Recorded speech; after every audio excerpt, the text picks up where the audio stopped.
Je salue l'initiative parce que j'estime que le rôle de la Caisse de sécurité sociale, qui est également celui-là de l'État, c'est de faire en sorte que le travailleur, où qu'il soit, dans quel secteur où il puisse se mouvoir, que ce travailleur-là se sente en sécurité, qu'il soit en bonne santé et qu'il puisse donner le meilleur de lui-même, qu'il puisse s'y épanouir et qu'il puisse permettre à l'employeur d'atteindre ses objectifs en termes de résultats.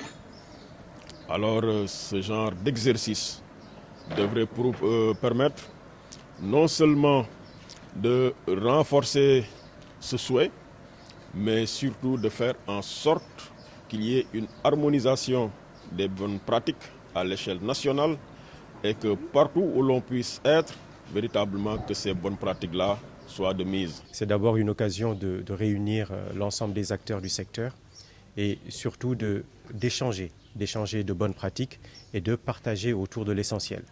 L'essentiel pour ce comité technique étant de faire de sorte à ce que les conditions de travail, la préservation, la prévention et les actions en matière de protection du salarié dans son environnement de travail puissent être prises en compte. Donc cela va naturellement avec une multitude de risques qu'on trouve dans nos environnements de travail. Et en tous les cas, le secteur agroalimentaire a pris cette question-là à bras le corps et trouve les moyens de faire de sorte à ce que les bonnes pratiques soient essaimées, soient partagées, mais également la sensibilisation autour de la protection et de la prévention des risques professionnels et des accidents de travail puisse être aussi le quotidien des entreprises en termes d'action, mais aussi en termes de préoccupation. Reconnaissons que c'est le premier symposium, mais ce n'est pas le premier pas, ce n'est pas le premier jalon posé. Le comité a été créé depuis 2017, ici même à Saint-Louis. Le comité a déroulé un plan d'action depuis lors. Aujourd'hui, on est à l'heure d'implanter le symposium. Tout ça renseigne du partenariat qui existe entre le monde du travail et les organisations de prévoyance sociale que nous sommes. L'enjeu, il est là, le gouverneur l'a dit. Le capital humain en entreprise, c'est pour augmenter la productivité.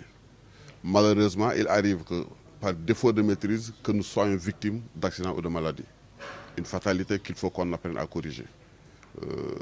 Le secteur porte le flambeau aujourd'hui par rapport aux résultats que ça a donné depuis 2017 que ça a été créé.